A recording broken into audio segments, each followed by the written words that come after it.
Hi everyone, good morning. আবারও স্বাগত আমার একটি নতুন ভিডিওতে। তো সবাই আশা করেই ভালো আছেন, আমিও ভালো আছি। তো সাথে থাকুন আর দেখতে থাকুন।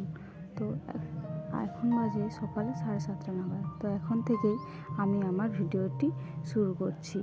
তো কালকে বৃষ্টি হয়েছিল, তো বৃষ্টির কারণে সব জামা প্যান্টগুলো শুকায়নি।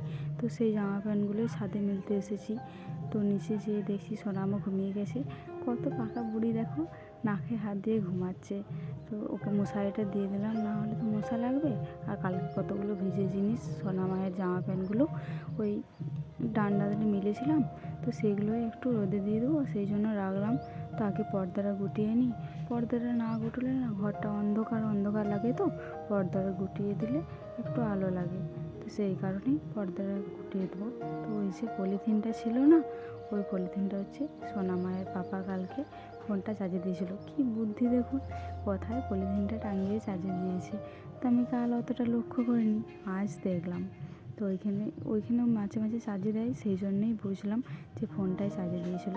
তো সব জায়গার জিনিস জায়গা মতো রেখে ওগুলো রোদে দিয়ে দেবো। তো এই গামছাটা না বেশিরভাগ মুখ মোছাতেই কাজে লাগে। নরম তো সেই জন্য আর ফেলাতে মন যায় না, ছিঁড়ে গেছে তাও প্রচুর নরম। আর ওই ঝাঁঝরিটা কালকে ওইখানটা রেখেছিলো, ও মানে চার্জ দেওয়ার জায়গা কতগুলো, একবার কখনো পলিথিনে দেয়, কখনো ওই যে ঝাঁঝরিটাই দেয়। তো ওগুলো মিলে দিয়ে চলে এসেছি। তো এরপরে ঘরটা ঝাড় দিয়ে দিই। তো এই যে ডাবটা, এই ডাবটা সোনা মায়ের পাপা সেই দিনে আমাদের নারকেল গাছ আছে, তো সেখান থেকেই পেড়েছে, দিয়ে নিয়ে এসে দিলো, বললো রাখো, যদি পুজোতে নাড়ু করো করবে, না হলে অন্য কিছু কাজে লাগিয়ে দেবে। তো সেই জন্য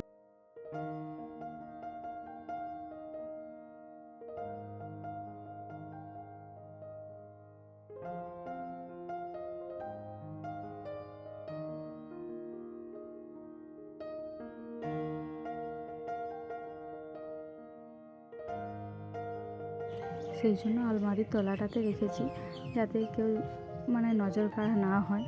তো ওই যে নারায়ণের পাটাটা সরিয়ে নিলাম। ওইটাতে ওই যে লক্ষ্মীনারায়ণের পুজো হয়, তো আমাদের প্রতি মাসে হয়, মানে যখন হয় অনেকজনকার বছরে একবার করে হয়। তো আমাদের বছরে নয়, আমাদের প্রত্যেকবারেই হয়, যখনই পূর্ণিমা পুজো পড়ে তখনই আমাদের হয়। তো সেই জন্য আমার ঘরেই রেখেছে। তো আমার ঘরটাতেই পেতেছিল, সেই কারণে আমার ঘরেই রেখেছে। তো এই যে সব তুলে ঝাড় দিয়ে দিলাম। তো আজকে মাও একটু উপরটা বাগাচ্ছে, আর দিদিভাইয়েরও শরীরটা খারাপ, সেই জন্য আমি রান্নাটা চাপিয়ে দিলাম। ফাঁকা রয়েছে, তো দেখলেন তো সোনামা ঘুমাচ্ছে। ও না ঘুমালে কি আর চাপাতে পেতাম? তো ও ঘুমাচ্ছে, সেই জন্য ভাবলাম আমিই চাপিয়ে দিই। মাও একটা কাজ করছে, দিদিভাইয়েরও শরীরটা খারাপ, না হলে দিদিভাই শরীরটা ভালো থাকলে দিদিভাইই চাপায়। তো চলুন ভাতটা ঢেলে দিলাম, পান্তা ভাত। তো এখন একটা নতুন গরু এসেছে, তো না হলে আমিই খাইয়ে দিয়ে চলে আসতাম। তো নতুন গরুটা ঘুতাবে না ঘুতাবে জানি না, সেই জন্য মাকে বললাম যে মা তুমি খাইয়ে দিয়ে চলে আসবে। তো মাকে বললাম এক বাজার তেলখাড়ি এনে দাও, উনুনটা ধরাবো। তো মা তেলখাড়ি এনে দিলে, এসে আমার উনুন ধরানো কমপ্লিট।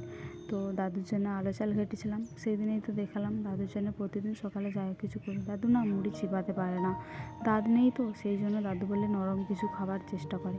সেই জন্য হয় ডালিয়া, না হয় এই আলো চাল ঘাটাটাই বেশি পছন্দ করে, সেই জন্য আলো চাল ঘাটাটাই বেশিরভাগ করা হয়।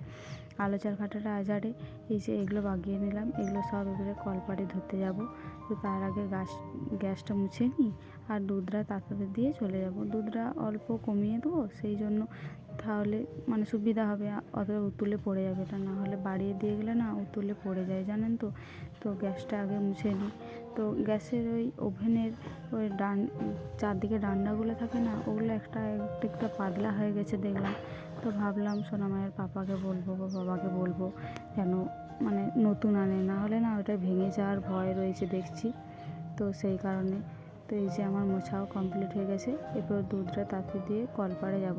তো কলপাড়ে দেখলাম দিদিভাই কাচাকুচি করছে, তো সেই কারণেই আর আমি বলি আগে দুধটা তাতাতে দিয়ে চলে যায়, তারপর না হয় নিয়ে যাব মাঝামাঝি করতে। তো মাঝামাঝি করে চলে এসে তারপর ভাতে আরেকবার জালটা ঢেলে দেবো, না হলে তো ভাতের জালটা নেমে যাবে, তাই না?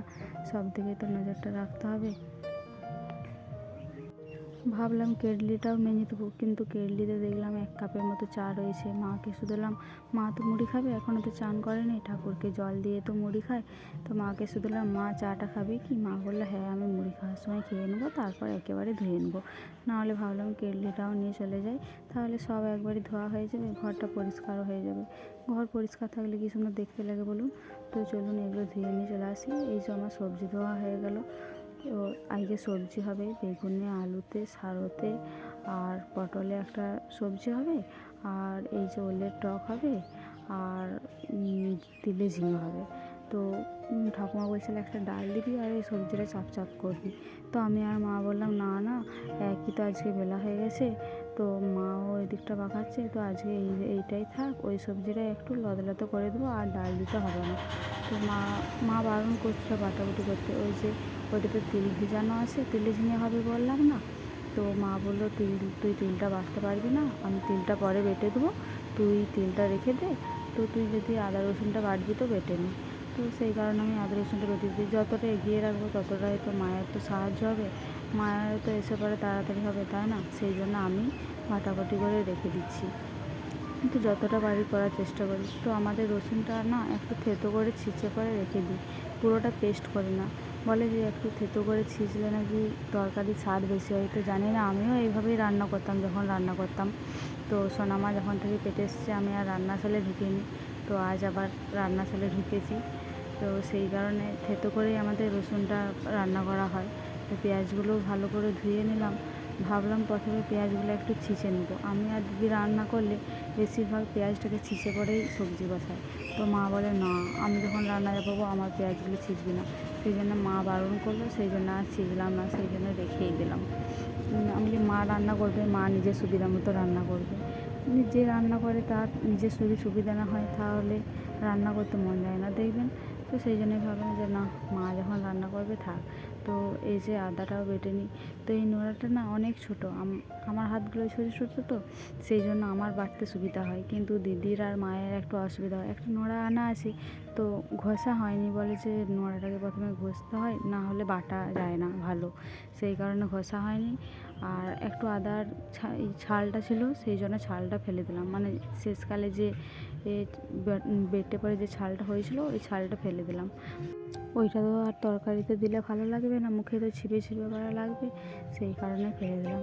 তো শিলটা ভালো করে ধুয়ে রেখে দিই, আর তুলবো না, কারণ মা তো আবার বাটবে তিলটা। তো এই যে সোনা মায়ের চান হয়ে গেছে, তো ঠাকুরথানে ওকে ফেলিয়ে রেখে দিলে কি সুন্দর থাকে। তো পিঁমড়ে থাকে, তো সেই জন্য বেশিক্ষণ রাখতেও পারি না, ঠাকুরথানে ফেলিয়ে রাখলে হাসে, কি সুন্দর। তো জানি না ঠাকুরেরই মহিমা নাকি। তো মায়ের আজকে একটু তাড়া ছিল, মা অন্যদিন তো ভাত চাপিয়ে আসে, যে এবারে তরকারি করে, তো আজকে মা একটু ঘরটা পরিষ্কার করছিল, তো সেই কারণে আর ভাতটা চাপিয়ে আসে নাই। মা বললে, এই নে, তুই রোদে রোদে ঘুর। সোনা মায়ের মাথাটায় জল দিয়েছে, তো সেই কারণে মা বললো একটু রোদে রোদে নিয়ে ঘুর, একই ঠান্ডা লেগেছে, না হলে ওই ভিজে মাথায় আবার যদি ফ্যানের তলায় যেয়ে শুয়ে যায় তাহলে তো আরও ঠান্ডা লেগে যাবে। তো কাঁদছিল, সেই জন্য রোদ থেকে নিয়ে চলে এলাম। এই যে সোনা মায়ের রেডিও হয়ে গেছে, জামা প্যান্ট পরে দিয়েছি। তো এই যে এটা সোনা মায়ের পাপা কাল কিনেছে। তো কি সুন্দর লাগছে বলুন, কেমন হয়েছে জানাবেন।